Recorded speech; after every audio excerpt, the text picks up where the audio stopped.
In etude number 2, the dynamics are very important.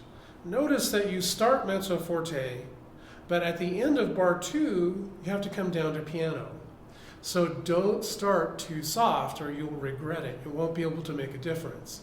The softest part of this piece should be the very end of the last note. It should be very, very soft. And the loudest part should be right here. It's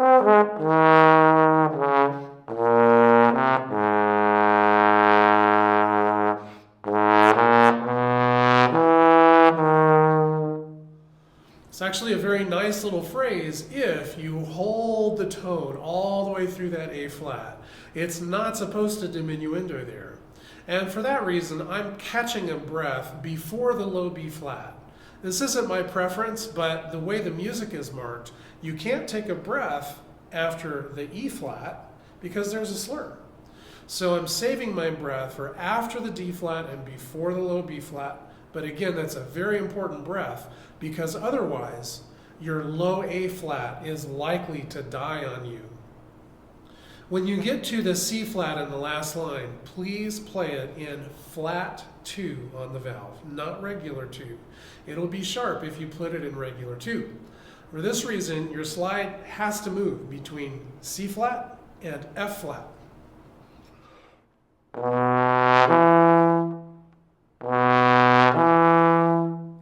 Now, if you don't have a valve, you're going to have to work extremely hard to get all the way out to 7th position. Make sure that note is in tune.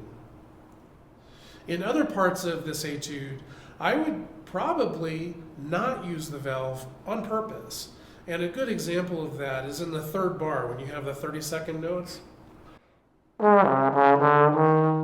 It's very nifty just to go right out to 6th because then you're just going to crawl back up the slide. Now, there's nothing wrong with putting on the valve, except that it's a little bit more work.